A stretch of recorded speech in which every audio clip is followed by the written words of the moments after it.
Hello everyone, welcome to our channel crime mystery.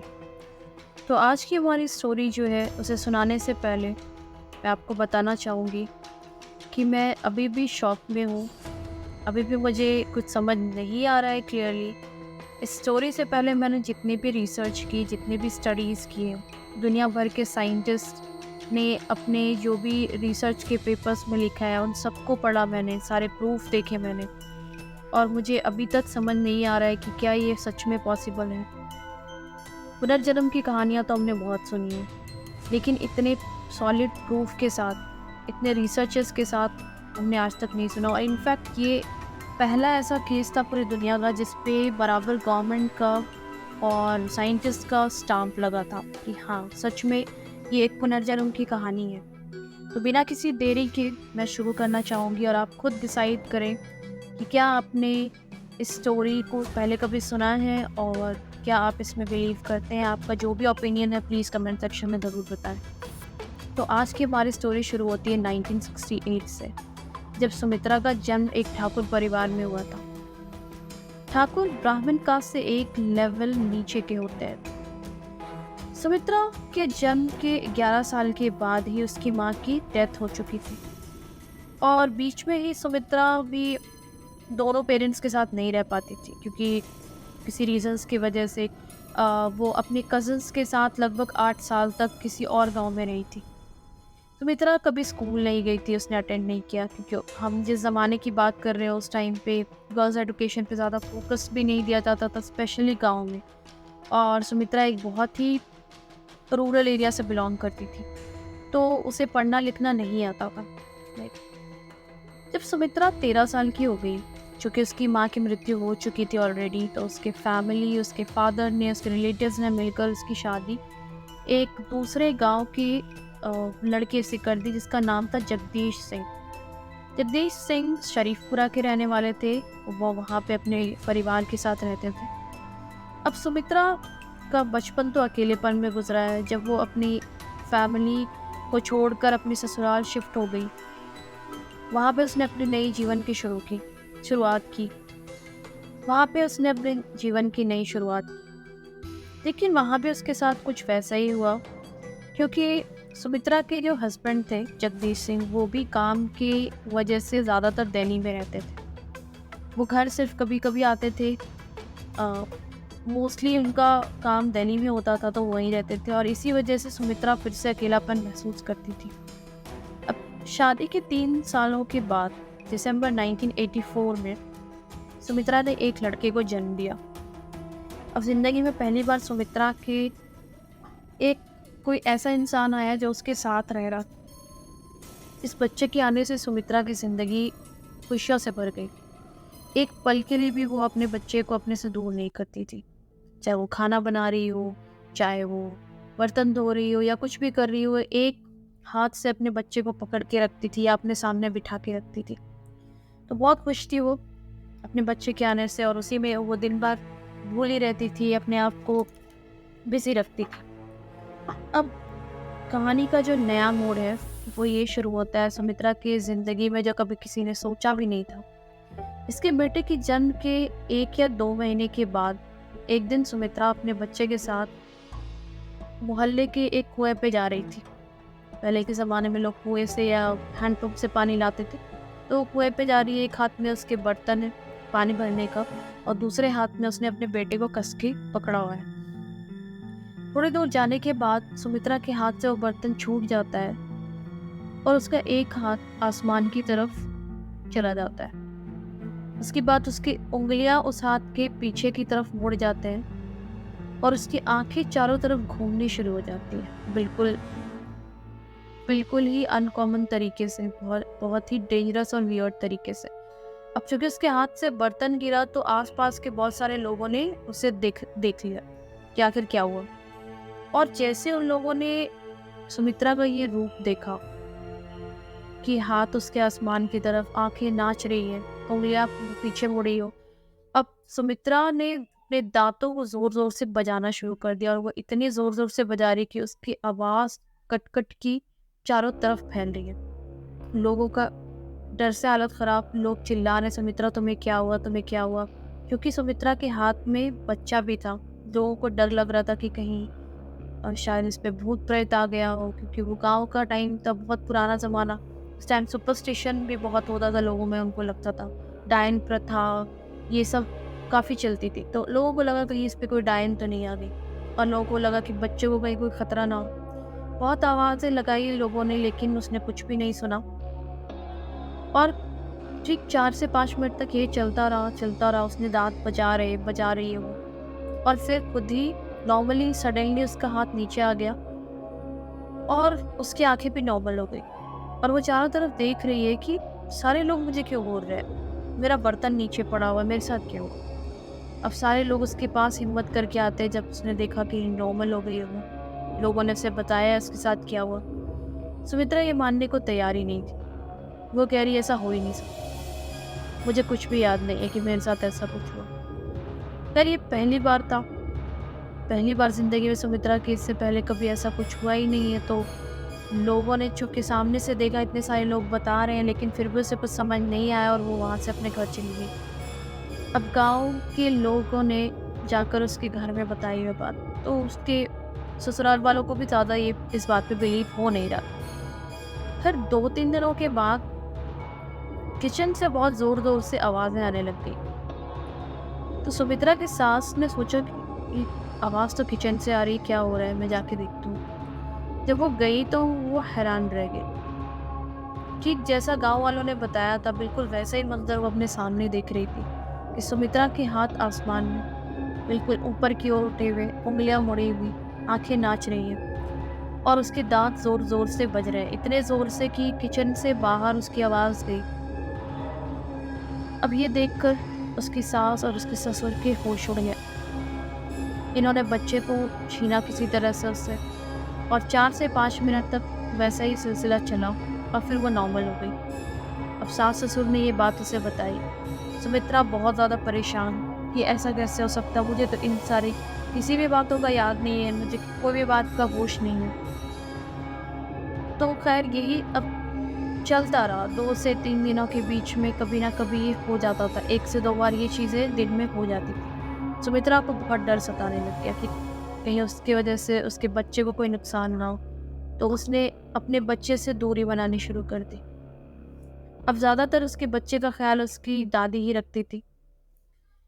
और जब ये बहुत ज़्यादा होने लग गया, तो सुमित्रा के सास-ससुर भी बहुत ज़्यादा घबरा गए और उन्होंने शहर अपने बेटे जगदीश सिंह को खबर भेजी।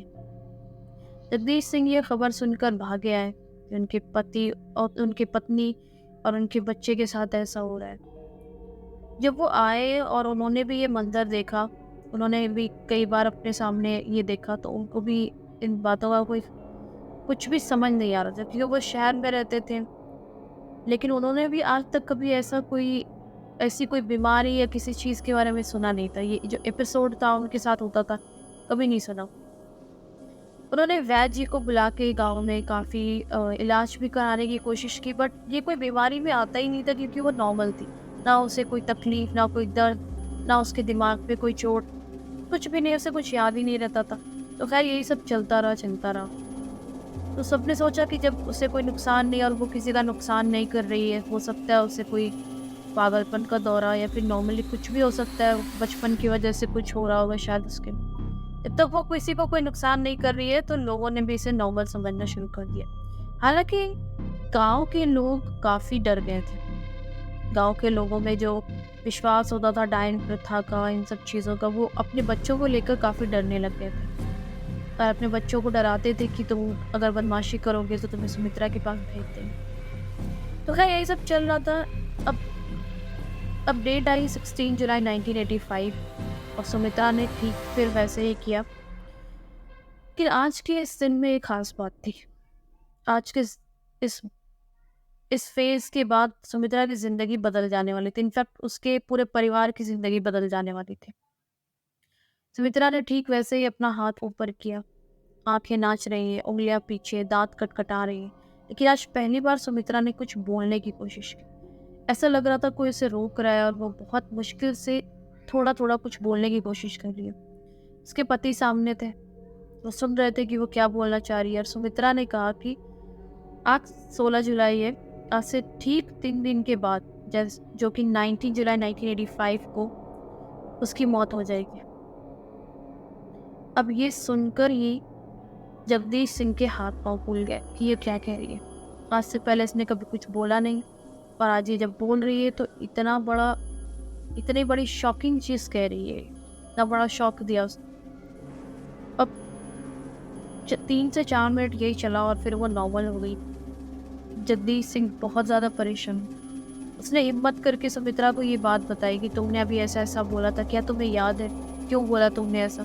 तुमने आज से पहले कभी जब भी तुम ऐसे फेज में जाती थी तुमने कभी कोई बात नहीं करी, तो तुमने क्यों बोला ऐसा? सुमित्रा ये सुनकर परेशान कि वो ऐसा क्यों बोलेगी, उसने ऐसा कुछ भी नहीं बोला।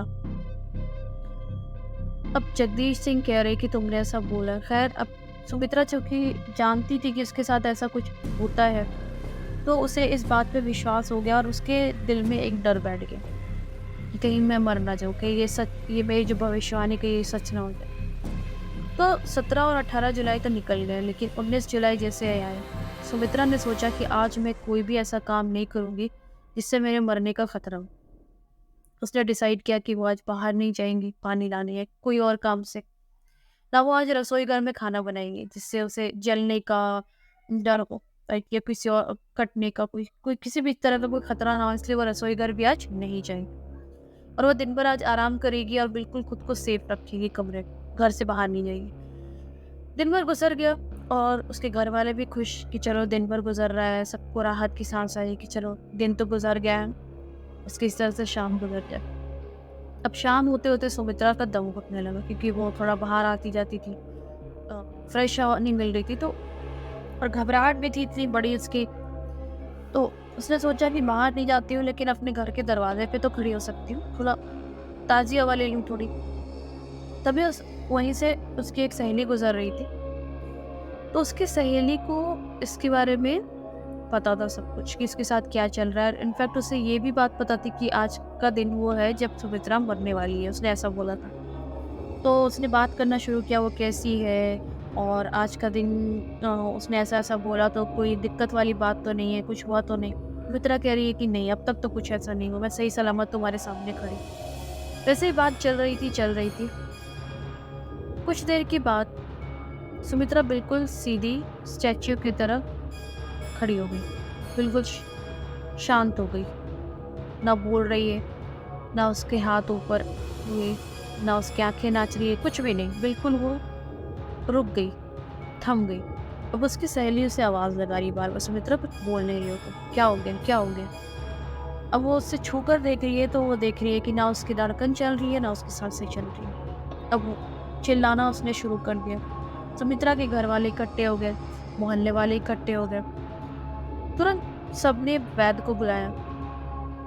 जब वैद्य ने देखा तो वैद्य ने उसे मृत डिक्लेयर कर दिया कि ये मर चुकी है, ना इसकी सांसें चल रही है ना इसकी धड़कन चल रही है, ये मर चुकी है। अब ये बात गांव में आग की तरफ फैल गई कि ठीक 3 दिन पहले जो सुमित्रा ने बात कही थी वो सच हो गई। अब लोगों में इतना डर फैल गया, इतना ज़्यादा डर पैदा हो गया कि लोग अपने घरों से निकलने की हिम्मत नहीं करते। लोगों ने अपने बच्चों को अपने घर में बंद कर लिया। सब डर से अंदर, बहुत कम लोगों ने हिम्मत किया कि वो सुमित्रा के घर जाए। अब इतनी बड़ी अनहोनी हो चुकी थी उसके घर में, तो मातम पसर गया कि ऐसा कैसे हो सकता है, जो औरत बिल्कुल ठीक, उसे कोई बीमारी नहीं, सब कुछ अच्छा चल रहा था, ये जो सडनली शुरू हुई ये जो सारी चीज़ें, उसके बाद आज वो मर गई है, इसकी भविष्यवाणी कैसे सच हो गई। खैर यही सब चल रहा था। इन लोगों ने डिसाइड किया जो भी वहाँ पे थे कि इतनी बड़ी अनहोनी कहीं आगे कुछ और ना हो जाए, इससे भी बड़ा कोई खतरा, इससे बेहतर है कि जल्द से जल्द इसका क्रियाक्रम कर दिया जाए। तो सबने इसी बात पे तय किया और कुछ मोहल्ले की औरतों ने उसका श्रृंगार करना शुरू किया, क्योंकि वो एक सुहागन औरत थी, अभी उसके पति थे जिंदा, इसलिए उसे दुल्हन की तरह सजाने के लिए, क्योंकि वैसे ही चिता पे लिटाया जाता है, तो कुछ औरतें अंदर कमरे में लेकर उसे चली गई और उसकी बॉडी को और उसे सजाने लग गई दुल्हन की तरह। तभी थोड़ी देर के बाद एक औरत बाहर चिल्लाती आई कमरे से, कुछ देर के बाद दूसरी औरत भी चिल्लाती आई और फिर तीसरी भी आई, एक के बाद एक।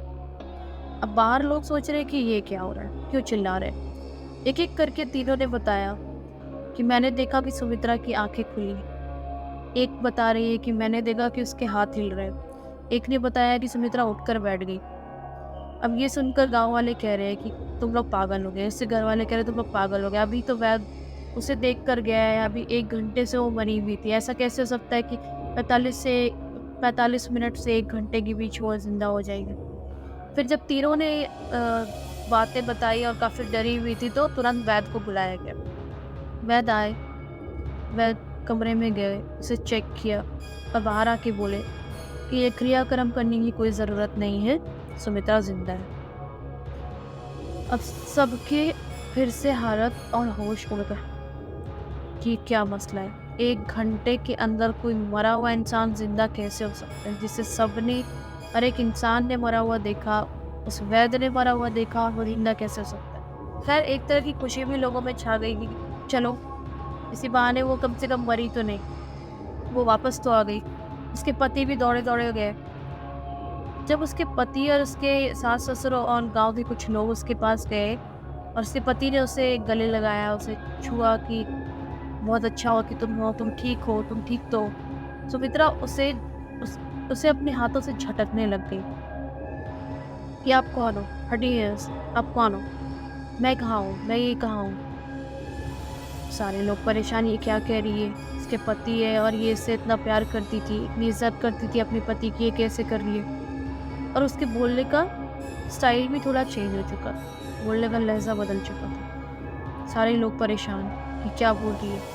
कह रहे कि सुमित्रा तुम्हें अभी ऐसा लग रहा था हमें कि तुम मर चुकी हो, तुमने जब भविष्यवाणी की थी, लेकिन तुम अभी कुछ देर के बाद सही सलामत हो, तो हम इसलिए तुमसे पूछ रहे हैं। कहती कि कौन सुमित्रा, मेरा नाम कोई सुमित्रा नहीं है, मैं सुमित्रा नहीं हूँ। सारे लोग परेशान कि क्या मुश्किल है। खैर ऐसे ही चलते सबको लगा कि शायद इसके साथ इतनी बड़ी अनहोनी हुई, कोई दिमाग पे कोई असर हुआ होगा, इसलिए ऐसा बिहेव कर रही है। अब सबसे ज़्यादा चौंके लोग तब जब उसने अपने बच्चे को भी पहचानने से इनकार कर दिया। ना उस अपने सास ससुर को, ना गांव के किसी इंसान को, ना अपने बच्चे को पहचान रही थी, ना अपने पति को पहचान रही थी। उसके पिता भी बगल के गांव से आए, उसके कुछ रिश्तेदार भी गांव से आए, लेकिन वो किसी को नहीं पहचान रही। फिर सबको लगा कि इसे वक्त देना चाहिए। वैद्य जी ने भी कहा कि उसे वक्त दो, क्योंकि उसके साथ इतना बड़ा हादसा हुआ है, तो हो सकता है उसके दिमाग पे कोई असर पड़ा हो। तो ऐसे ही करते करते कुछ दिन गुजरे।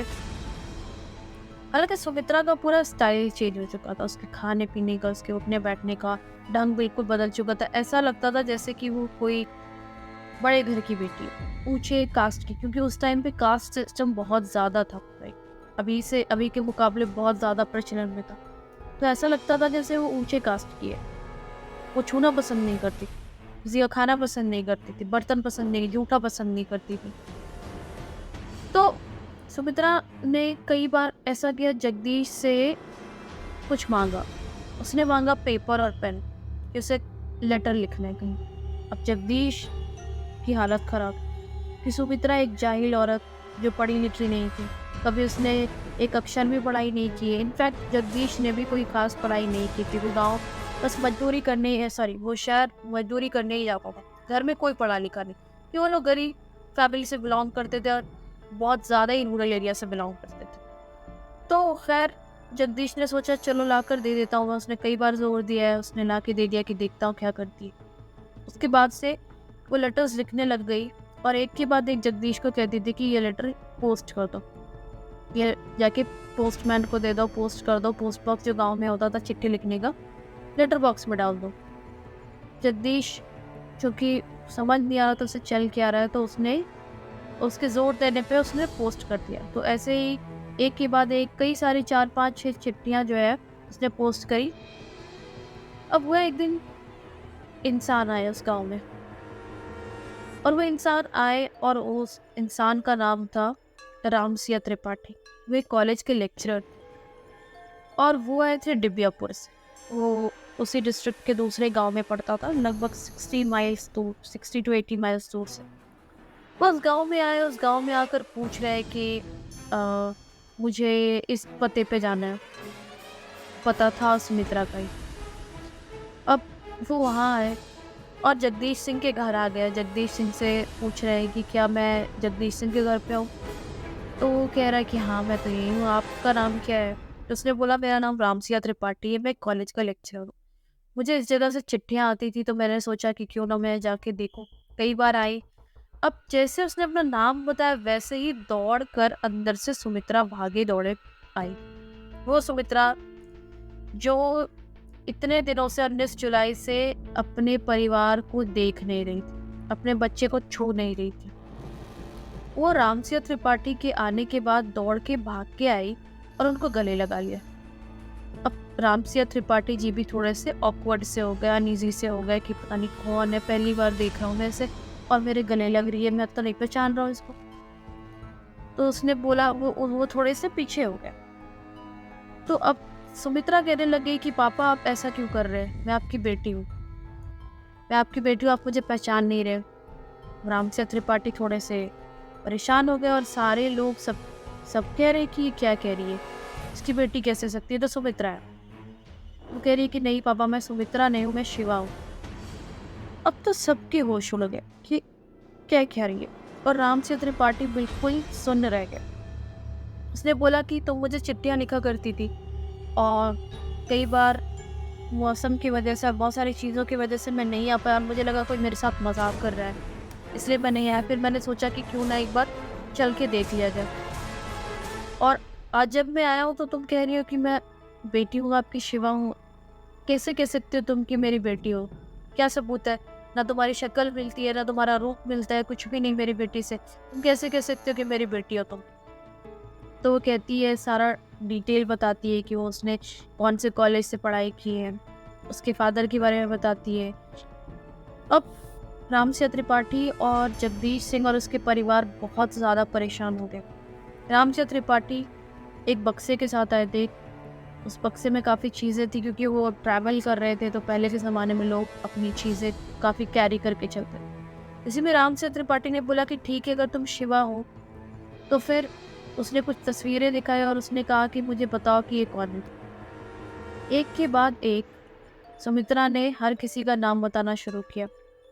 इसमें जितने भी रिश्तेदारों का फोटोज उसे दिखाया गया, उसकी माँ का तस्वीर वो भी पहचान लिया उसने, उसके मामा का तस्वीर, उसके चाचा का तस्वीर, सब पहचान लिया।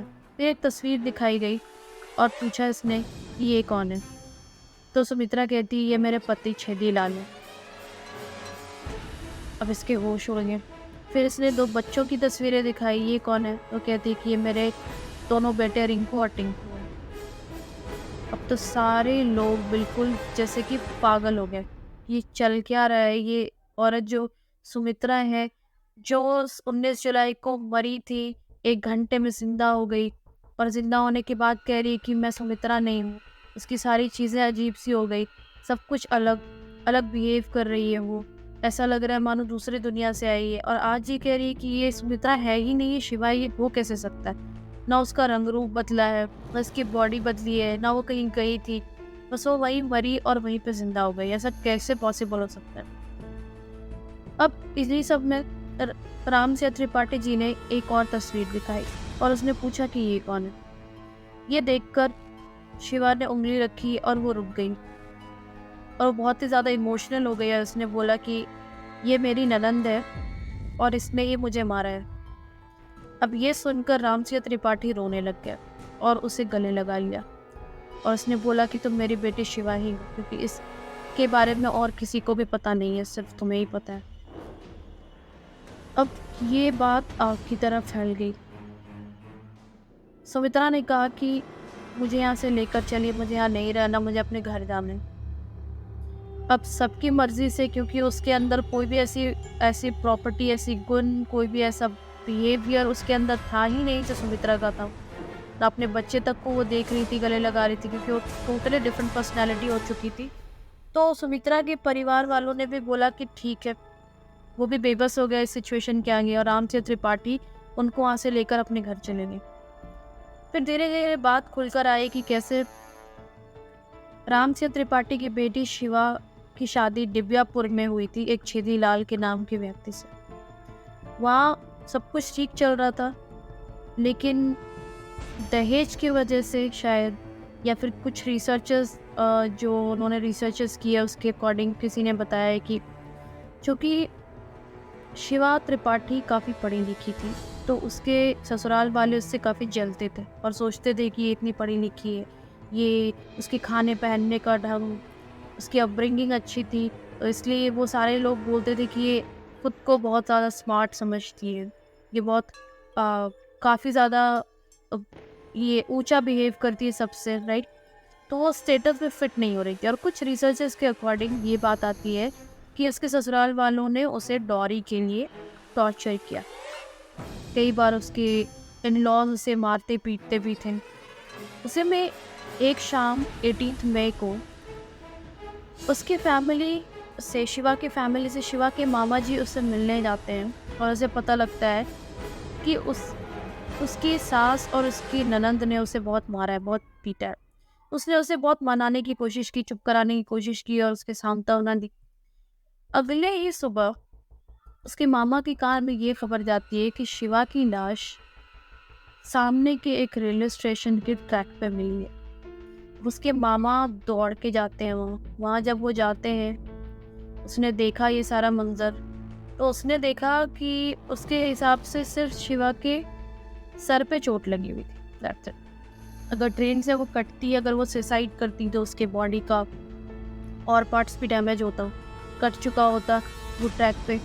लेकिन ऐसा कुछ नहीं, सिर्फ उसके सर पे चोट लगी हुई थी। शिवा के मामा जी दौड़ भाग कर गए और उसने बोल दिया कि इसका अंतिम संस्कार नहीं होना चाहिए, मैं इसके फादर रामचंद्र त्रिपाठी को लेकर आता हूँ, तब तक आप लोग इसका क्रियाक्रम मत कीजिएगा। पुलिस को वगैरह को भी इतना ज़्यादा बुलाया नहीं जाता है तब। जब तक ये अब इसके पिता रामचंद्र त्रिपाठी को बुलाने आते हैं, तब तक उसके ससुराल वालों ने जल्दी जल्दी इसका क्रियाक्रम कर दिया, उसे जला दिया। अब ये जब वापस जाते हैं दोनों मामा और इसके पिता, तो वहाँ जाकर देखते हैं कि सब कुछ हो चुका है। अब ये गुस्से में बहुत ज़्यादा परेशान कि इसकी बेटी के साथ ऐसा हो गया। अब कई सारे लोग ऐसा भी बताते हैं कि उन्होंने रात में शिवा के ससुराल वालों को कुछ ले जाते देखा है रेलवे ट्रैक। तो ये चीज़ शिवा ने बताया जब ये सुमित्रा की बॉडी में गई, या पुनर्जन्म कहे या फिर हम इसे पोजेशन कहे, ये तो अब हम नहीं कह सकते। काफ़ी स्टडीज़ की गई है इस पे, काफ़ी सारे साइंटिस्ट इंडिया में आए बाहर से, इंग्लैंड से आए, यूएस से आए, अलग अलग कंट्रीज से आए।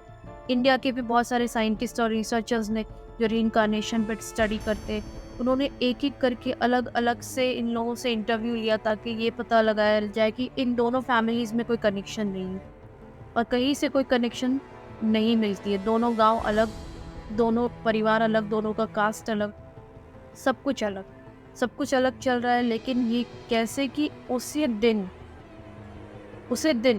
राइट 19 मई के दिन शिवा मरती है, 19 मई के दिन सुमित्रा भी मरती है शाम में।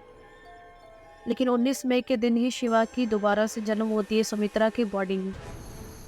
तो ये अब सोल ट्रांसफ़र हुआ है, पोजेशन हुआ है, या फिर रीइंकार्नेशन हुआ, ये तो हम से कहना मुश्किल है। मैं खुद अभी भी इस चीज़ को समझ नहीं पा रही हूँ, मैं खुद अभी भी शॉक में हूँ। आप लोग ज़रूर कमेंट सेक्शन में और बताएं अगर इसके बारे में आपको पता है, या आप इस चीज़ में बिलीव करते हो कि ये क्या हो सकती है, या ऐसे और भी कोई स्टोरीज़ आपको चाहिए, तो प्लीज़ कमेंट सेक्शन में बताएं। Thank you so much.